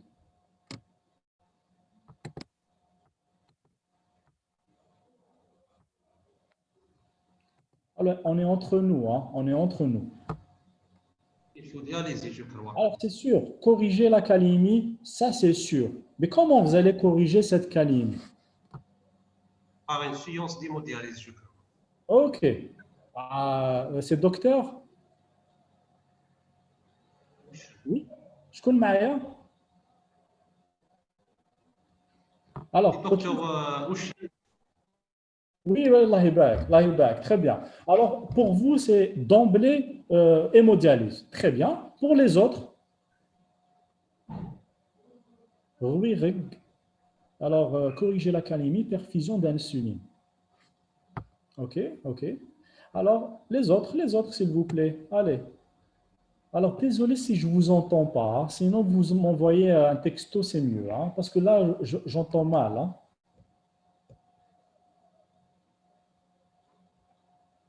OK, très bien. Perfusion d'insuline. Alors, c'est vrai que, alors, pour moi, très bien, il y a une autre réponse, parce qu'il est anurique. OK, oui, oui, oui, oui, très bien. Parce il a une sondée, oui, oui, oui, oui, oui. Très bien, très bien, très bien. Il a un globe. Excellent, excellent. Alors, c'est vrai que c'est un patient, si on fait, on revient. C'est un patient qui a 82 ans. Alors, apparemment, il n'a pas de signe de choc, donc il a une tension qui est bonne quand même, hein, il est bon, il est anurique. OK. Alors, anurique, est-ce que c'est une anurie parce qu'il est devenu organique ou autre chose? Bon, il nous parle d'une matité sous-ombilicale, donc apparemment, on est plus dans le globe vésical. Quand on fait une échographie, ben, l'échographie nous a orienté vers une dilatation. Donc, peut-être c'est quelqu'un qui fait soit une... C'est vrai que l'échographie, elle n'est pas très explicite. Je ne suis pas gentil avec vous, je ne vous ai pas donné le détail. Le détail, c'est quoi? Le détail, c'est une masse au niveau vésical. Okay? Il y a une dilatation bilatérale. Je ne suis pas très gentil avec vous, je suis d'accord. Donc, en fait, l'idéal, c'est de le sonder, déjà, pour voir est-ce qu'on peut déjà franchir, okay? Franchir cette masse et essayer de libérer. Bien sûr, quand on libère des urines, attention à la débâcle urinaire. Il faut réhydrater. Oui, il faut réhydrater. Alors, comment le réhydrater, ce patient? Ben déjà, le truc le plus grave chez lui, ce n'est pas l'OAP. Le truc le plus grave chez lui, c'est l'hypercalémie. Et qui dit hypercalémie, on ne commencera pas par l'hémodialyse. C'est trop tôt, ok? C'est trop tôt. On donne toujours la chance au traitement médical. Alors, si on donne la chance au traitement médical, le plus gentil, le plus facile à traiter, c'est Alors, en fait, quand c'est l'insuline, vous voyez. Alors, là, j'ai l'arsenal thérapeutique de l'hypercalémie. Il y a le caïxalate. Le caïxalate, c'est la fameuse poudre. OK? On donne un peu d'eau et on donne 2 cuillères à soupe. Alors, le caïxalate, alors j'aime pas ça. OK? Pour moi, c'est du pipi de chat. Donc, le caïxalate, c'est fait pour des hypercalémies de 5,1, 5,2. Mais ce n'est pas un traitement de fond. OK? On oublie. On a le diurétique de Lens. Le diurétique de Lens est un excellent hypocalémiant. Le problème du diurétique de Lens, c'est qu'il prend un peu plus de temps et on a besoin d'urine. Si on a sondé, il n'y a pas d'urine, on ne va pas entendre encore l'effet du diurétique de Lens. Alors, si je donne le premier traitement que je donne devant une hypercalémie, c'est le gluconate de calcium. Le gluconate de calcium, ce n'est pas un hypocalémiant. On est d'accord tout de suite. Ce n'est pas un hypocalémiant, mais c'est un protecteur myocardique. Il protège en attendant cette excitabilité myocardique. OK? Et donc, ça nous laisse un peu le temps. OK? De quoi? Ben, de préparer l'insuline et le glucose. L'insuline et le glucose, c'est le premier truc à donner. Alors, comment on donne de l'insuline et le glucose? Ben, en fait, quand on va donner de l'insuline, par exemple, notre schéma au niveau des urgences, c'est 10 unités, ok, avec une petite seringue en sous-cutané. Et bien sûr, on donnera du glucose pour ne pas tomber dans l'hypoglycémie. Ok. Donc, vous faites ça, vous donnez de l'insuline, 10 unités, et vous perfusez du gluconate. Alors, on fait, pardon, du glucosé, mais c'est du glucosé à 10, ok, voire à 30. Ok, il ne faut pas tenir et aussi dans l'hypoglycémie, ça c'est grave. Pourquoi je donne de l'insuline? Vous voyez le délai d'action. Le délai d'action, il est de 30 minutes. C'est rapide, c'est rapide. Et donc, peut-être on gagnera sur l'hypercalémie et on refera les ionos, ok? Soit un ionogramme, soit une gazométrie. Hein. C'est l'idéal pour avoir l'acidose, pour avoir plus de paramètres. Mais c'est vrai que faire une iono, peut-être ça rentrera dans l'ordre. Mais je suis d'accord avec vous. Maintenant, une hypercalémie, après 30 minutes, on a injecté de l'insuline, c'est rapide, ça ne donne pas. Ben là, c'est vrai qu'on le préparera pour une séance d'hémodialyse. Alors, les séances d'hémodialyse, il faut un cathé. Vous êtes d'accord avec moi? Quels sont les cathés proposés? Quelle voie vous allez poser votre cathéter d'hémodialyse? C'est quelle voie?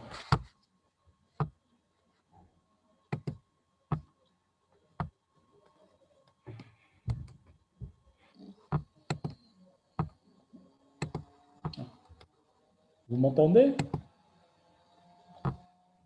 Oui, oui, professeur, la voie fémorale. Excellent. Parce que je pense qu'il y a un décalage, hein, c'est pour ça. Parce qu'il y a un décalage. Ben oui, bravo. Hein. Bravo à tous. Donc, vous avez tous répondu unanimement la fémorale. Pourquoi la fémorale? Ben, vous avez raison. C'est l'urgence, c'est la voie d'urgence. Tout simplement, si on met un cathé au niveau jugulaire, ben, on peut toucher facilement avec notre guide la paroi cardiaque. Et c'est vrai que déjà, elle est excitée, vous allez l'exciter avec votre désilé. Et on a vu, hein, malheureusement, j'ai vu devant moi des patients qui ont succombé à la pose d'un cathé d'hémodialyse au niveau jugulaire.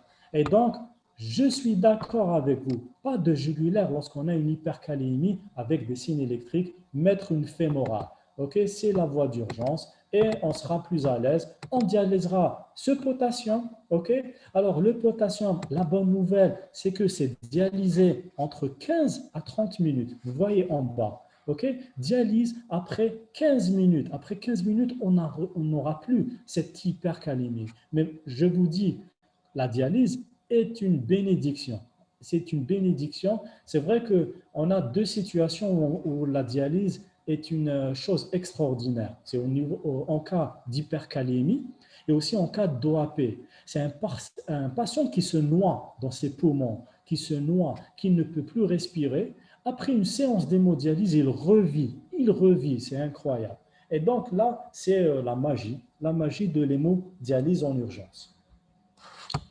Voilà. Alors, si je dois parler de prévention de l'insuffisance rénale, c'est vrai qu'en fin de compte, il vaut mieux prévenir que guérir. On le dit, ok, on le dit. Donc, en fin de compte, prévenir les déshydratations chez les sujets âgés, infectés, diabétiques, après chirurgie lourde, ça, il faut le faire. Ça, c'est indispensable.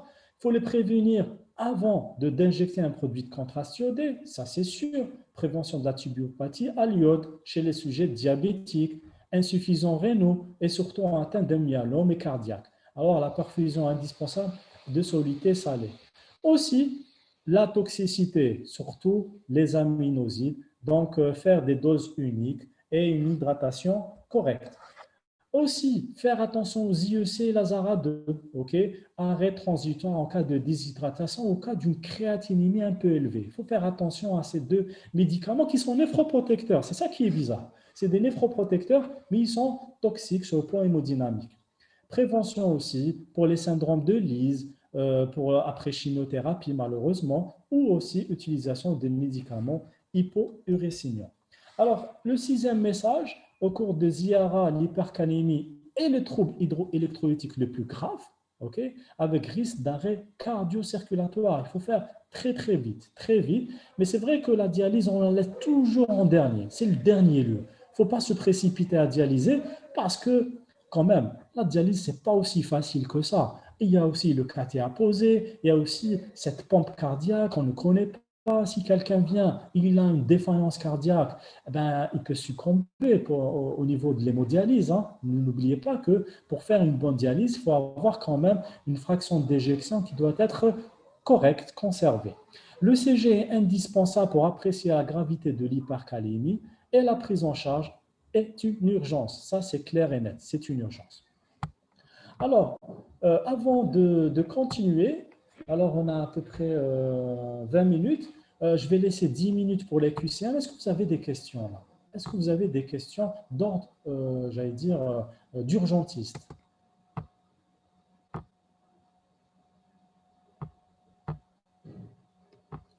Alors, si vous n'avez pas de questions, on passera au QCM, pardon. Non, il n'y a pas de questions? Ok, très bien. J'espère que je ne vous ai pas ennuyé. J'espère. OK? Donc, dans tous les cas, on passera au cas clinique, pas au cas clinique, mais plus au QCM. OK? OK, on va voir, est-ce qu'on a fixé quelques idées? Bien. EPH, c'est bien. Excellent. C'est gentil pour vous. C'est très gentil. Alors, allez, on passera au QCM là. Alors, c'était quoi la première question? Parmi les signes suivants, lesquels sont en faveur d'une IRA aiguë fonctionnelle? Alors, fonctionnelle, c'est vrai que on avait parlé de l'hypotension orthostatique, l'existence d'un pli cutané, une rétinopathie hypertensive au fond de, ça ne fait pas plus fonctionnel, mais peut-être on est dans soit la chronicité, soit dans une IRA vasculaire. Diminution de la taille des reins, on est dans la chronicité et la présence d'urine concentrée. Oui, les urines sont concentrées. Pourquoi? Je l'avais dit. Le rein, quand c'est fonctionnel, il dit fonctionnel, c'est qu'il n'y a pas une défaillance des fonctions du rein. Et qu'est-ce qu'il va faire? Bien, il va retenir le maximum d'eau et le maximum de sel. Et donc, on aura peu d'urine et très concentré. Donc, il va éliminer énormément de déchets. C'est pour ça, c'est concentré. Alors, quelles sont les propositions exactes concernant la nécrose tubulaire aiguë? S'il vous plaît, envoyez vos réponses ici. Quelles sont les propositions exactes concernant la nécrose tubulaire aiguë? Il s'agit d'une cause rare d'IRA organique. La protéinurie est constante. Les états de choc sont une des causes les plus fréquentes de MTA. Elles évoluent en règle vers l'insuffisance rénale chronique terminale. Et l'apport d'eau et de sel prévient la néphrotoxicité des produits contrastes iodés. Alors répondez-moi s'il vous plaît.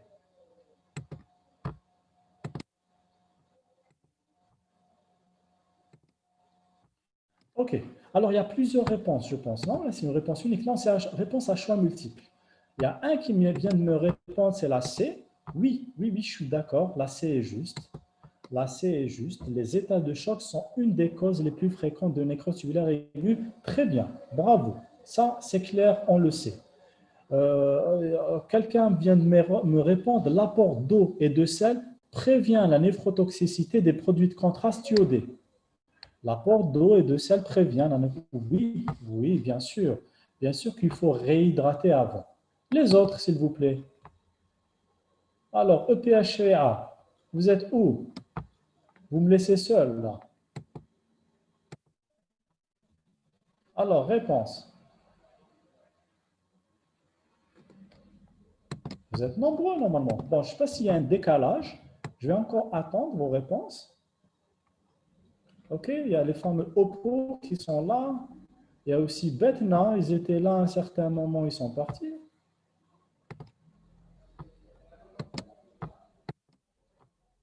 OK, alors D, elle est fausse. D, elle est fausse pour oui, oui, ah, oui, alors D, elle est fausse. Oui, oui, oui, bravo. Alors, je vais répondre quand même à cette question. Alors, bravo, hein, vous avez répondu. Alors, c'était C et la D qui sont justes. Alors, il s'agit d'une cause rare. Non, elle n'est pas rare, c'est la plus fréquente. La protéinurie est constante. Non, non, non. On a dit qu'une protéinurie est constante quand c'est glomérulaire, pas quand elle est tubulaire. OK? Les états de choc ont dit causes les plus fréquentes. Bravo, elle évolue en règle vers l'insuffisance. Non, elle évolue jamais. Bon, jamais, non, mais ce n'est pas une règle. Tant mieux. J'ai dit tout à l'heure qu'elle était réversible. Alors, parmi les critères suivants, lequel est le plus fiable pour différencier une IRA d'une IRC? Alors, quelle est, en fait, quand il y a une seule réponse ici, hein, mais quelle est, si on doit choisir sur les 5, quelle est la plus fiable qui va vraiment nous orienter?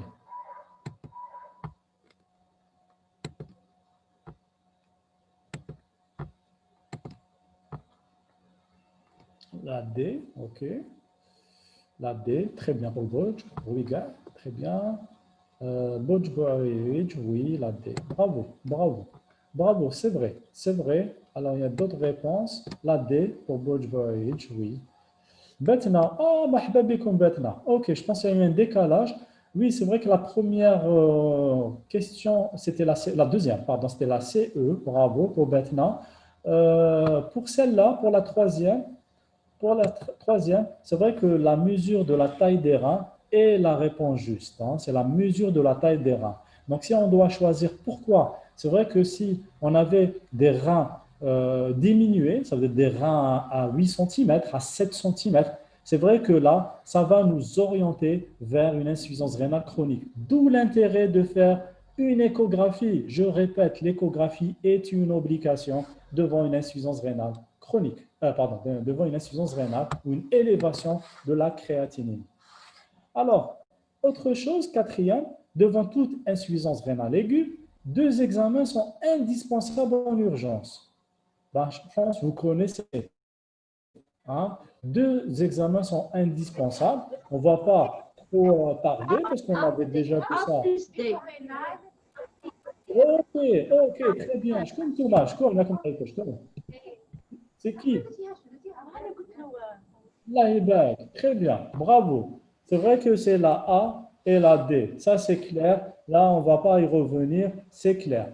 Échographie, on le sait, c'est dans le CG parce qu'il y a cette peur d'avoir une hypercalémie. Quelle est la cause la plus fréquente d'insuffisance rénale aiguë organique? Bon, je pense qu'on ne va pas targiverser. Je pense que maintenant, vous êtes des experts. C'est la nécrose tubulaire aiguë. C'est la B. C'est la B. C'est la nécrose tubulaire aiguë. Alors, devant une insuffisance rénale aiguë, quels sont parmi les signes suivants ceux en faveur d'une IRA obstructive? On avait vu ça avec notre cas clinique. Hein. Donc, quels sont en faveur d'une IRA obstructive? La présence de douleurs lombaires ou pelviennes, une hypotension orthostatique, un globe vésical, la présence d'urine concentrée et des antécédents. Alors, s'il vous plaît, les autres.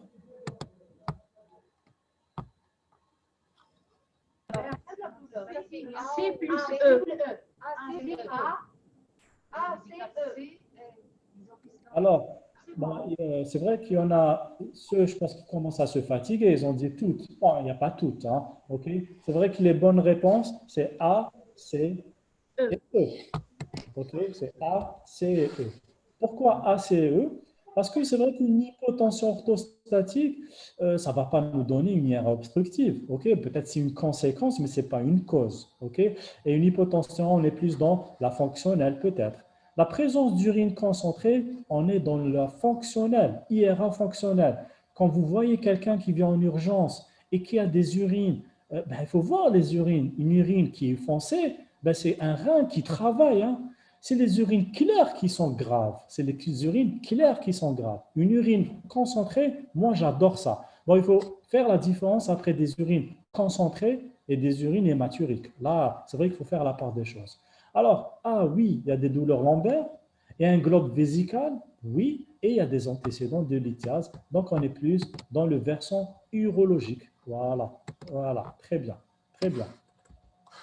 Alors, septièmement, parmi les signes suivants, lesquels évoquent une hyperhydratation extracellulaire.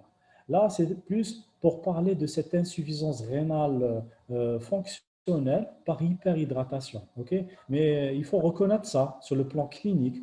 Alors, quels sont qu'est-ce qui évoque une hyperhydratation? Les œdèmes et la prise de poids. Voilà. ADE. Alors, l'augmentation de l'hématocrit, c'est vrai que ça fait peut-être c'est plus de l'hémoconcentration, ok? Donc, c'est l'hémoconcentration. Donc, on est plus dans la déshydratation si on a une augmentation de l'hématocrit, ok? Et donc, en fait, quand c'est la A et la D, ok? Bravo pour ceux qui ont répondu, c'est la A et la D. Bravo, bravo. Alors, courage, courage. Il ne reste que trois. Parmi les signes ECG suivants, lesquels peuvent être en rapport avec une hypercalémie, hein, je suis passé vraiment rapidement tout à l'heure, rapport avec une hyper, qu'est-ce qu'on va retrouver en cas d'hypercalémie, à votre avis?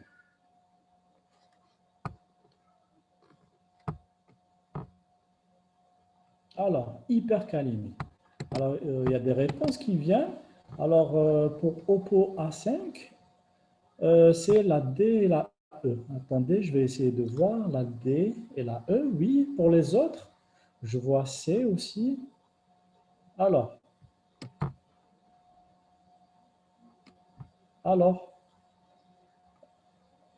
le Bulge, oui, c'est la A, très bien. CE pour Batman. OK, CE pour Batman. Alors, c'est vrai que devant une hypercalémie, on a en fait compte. Alors, je vais revenir rapidement. Hein. OK, je pense que je suis passé rapidement. Ah, excusez-moi, excusez-moi, excusez-moi, excusez-moi. Excusez-moi, c'est de ma faute. Excusez-moi. بس مازال ما تفرحوش مازال j'ai pas encore terminé j'ai pas encore terminé alors je vais reprendre rapidement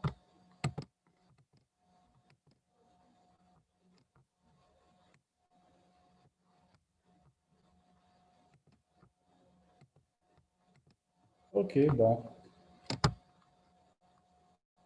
je voulais surtout vous montrer ça je vais y aller et on en parlera voilà je sais pas si vous voyez non ah non c'est pas partagé je vais la partager. Qu'est-ce qu'il y a? Wesh, qu'est-ce qui se passe? هذا ابونا بعين مدام غوغان أنا نشوف جيت أنا اللي ضربتكم بعين je viens de je viens de rentrer de la réunion et j'étais contente de voir les cas cliniques. non. عيشوا s'il vous plaît. Là. ok bon C'est quoi le problème? c'est pas grave c'est pas grave قول بسم الله وعاود ولي. allez c'est bon alors Ça a repris. Pourquoi j'ai parlé d'hypercalémie? Ben, tout simplement, c'est vrai que tout à l'heure, je suis passé un peu rapidement. Donc, les signes cliniques, c'est des paresthésies, des extrémités, des péribucales, paralysie flasque. Donc, on a surtout ces ondes T pointues. Ok, c'est les ondes T pointues, on les a vues tout à l'heure. Ok, alors, ils sont pointus et symétriques. Ça, c'est très important. Ample, pointu et symétrique. Après, il y aura une anomalie de la conduction auriculaire. Il y aura un QRS qui va être élargi.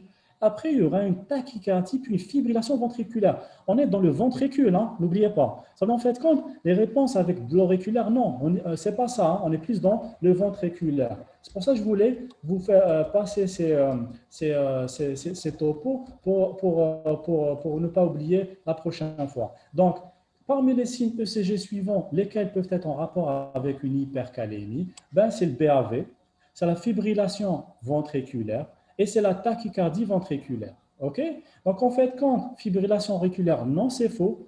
Et inversion de nom T, ben non, au contraire, on aura un nom de T augmenté et symétrique. N'oubliez pas que la physiologie, le T n'est pas symétrique. Il y a une asymétrie de l'entité. Alors, 9. Alors, c'est le truc qui fâche toujours. C'est vrai que là, ce n'est pas dans l'urgence. Hein. Je suis d'accord avec vous, mais je voulais parler de ce cas. C'est pour essayer, par rapport à des chiffres, par rapport surtout à des chiffres urinaires, de la biologie urinaire, faire la part des choses entre une IRA aiguë et fonctionnelle. Donc, en fait, compte, un rapport, qu'est-ce qui va se passer dans la fonctionnelle? Le rein, il va garder le plus de sel et le plus d'eau. Ça, c'est al-qaïda, c'est la base. Ok, c'est la base. Et en fait, compte, quelles sont les bonnes réponses? Ben, en fait, compte, un rapport UP de l'urée supérieur à 10, ça veut dire qu'il va éliminer plus d'urée au niveau urinaire. Et donc, on trouvera plus d'urée urinaire que d'urée plasmatique. C'est pour ça que le rapport, il est positif. Aussi, le sodium urinaire, ben, il va être inférieur à 1. Donc, le rapport de sodium-potassium urinaire est inférieur à 1. Ça aussi, c'est très important. Et c'est pour ça, je répète, c'est pour ça, lorsqu'on a une insuffisance rénale fonctionnelle, on a peu d'urine, parce qu'il va garder toute l'urine. Ok, il va se protéger ce rein. Et en plus, il va garder tout le sel. Il va en jeter mais vraiment des miettes, même pas. Il ne va rien rejeter. Il va tout réabsorber et on aura une urine concentrée. Ça sera plein de toxines, plein de déchets, si on peut dire ça. Alors, quelles sont les propositions exactes concernant l'IRA fonctionnaire? C'est la dernière question. Hein. Elle est secondaire à une diminution du flux sanguin rénal. Le système rénine-angiotensine-aldostérone est activé, le système sympathique est activé, la sécrétion d'ADH est inhibée et une biopsie rénale était réalisée, elle montrerait des lésions tubulaires.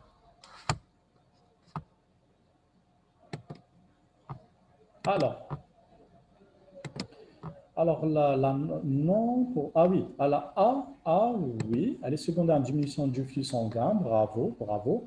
C'est vrai qu'elle est secondaire si alors il y a les trois A, B, C, c'est les trois bonnes réponses. OK? A, B et C, c'est trois bonnes réponses. Pourquoi? Elle est secondaire en diminution du flux sanguin. OK? Le système rénine-angiotensine est activé. Qu'est-ce qu'il va faire? Il va essayer de réabsorber le sel. Donc, il est activé, hein? Il est fonctionnel. Le système sympathique va l'aider un peu pour réabsorber ce sodium. Alors, la sécrétion d'ADH, elle n'est pas inhibée. Au contraire, elle est activée. Pourquoi? ADH, c'est une hormone antidiurétique. C'est qu'elle va être activée pour garder le maximum d'eau. Et en plus, quand on parle d'une biopsie rénale, déjà, on ne réalise jamais une biopsie rénale devant une insuffisance rénale fonctionnelle. Et pire que ça, elle montrerait des lésions tubulaires. Non, elle ne montre rien, l'IRA fonctionnelle. Il n'y a rien du tout. Tout fonctionne comme il faut. Tout fonctionne comme il faut. Alors, la toute dernière, concernant l'IRA, quelles sont les propositions exactes? Alors, courage. Il reste une seule question. Alors, son diagnostic repose sur les variations de la créatinémie et non sur l'estimation du débit, filtration glomérulaire. L'association d'IRA fonctionnelle et œdème oriente vers une hypovolémie efficace, la présence d'une protéinurie témoin d'une atteinte parenchymateuse.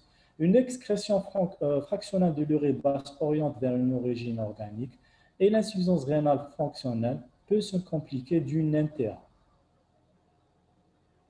Alors, un ultime effort.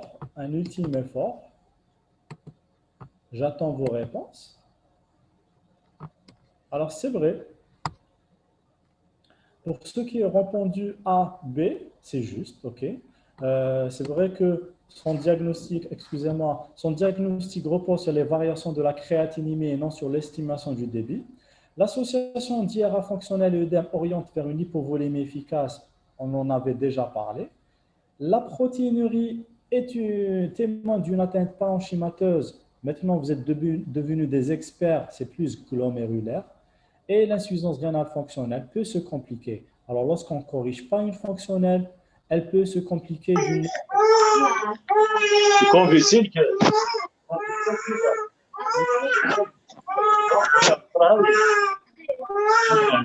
La personne qui a un bébé, c'est quoi cette histoire? Voilà, mais qu'il fait des convulsions, il faut vomir. Voilà, bon. J'ai désactivé Abdelhamid Hamdi. Ma'alish. J'espère que ça la mettre pour le bébé. Dans tous les cas, je viens de clore. OK. Merci pour votre attention. C'est pas évident de faire un cours un jeudi après-midi. Je suis d'accord. Exactement. Yatik saha. Vraiment, yatik saha. Mais bon, j'espère que vous avez eu quelques informations pour avoir au moins une orientation devant une insuffisance rénale aux urgences. OK. Avoir les idées claires, avoir des tiroirs, comment reconnaître une IRA, une IRC, comment faire la part des choses entre les différentes insuffisances rénales aiguës. OK? Maintenant, si vous avez des questions, allez, je vous donne 5 minutes pour des questions rapidement. OK? Il n'y a aucun problème. Profitez. Je suis là, je suis à vous.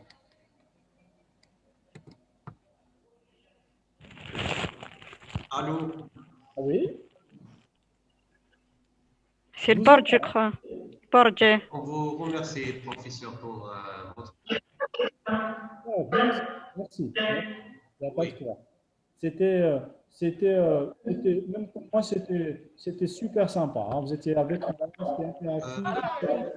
Professeur, je voudrais vous remercier pour votre présentation exceptionnelle, d'une qualité Exceptionnel. Wow, ça remonte le moral. une question pertinente. C'était très intéressant. Merci beaucoup, bravo. C'était vraiment un test qu'il nous fallait déjà pour la participation à un genre de convivialité. C'est très intéressant. Ah ben, merci. Parce qu'il a été vers la réalité. Ah oui, c'est la réalité. Oui. Il a été vers la réalité du terrain. Oui, c'est la méthode américaine. On apprécie beaucoup. Hein. Faire participer tout le monde, faire des petits tests comme ça et puis avoir le corrigé, c'est très intéressant. C'est vraiment utile. Ça nous a beaucoup aidé à éclaircir ce qu'on avait déjà dans la tête. Très bien, très bien. Ah ben, excellent. Merci. J'espère que ça ne va pas être une première. C'est vrai qu'on doit féliciter Madame Gougam qui a organisé ça. Ce n'est pas évident. Okay. Mais bien sûr, je remercie mon ami Dr Gougam. Elle est toujours...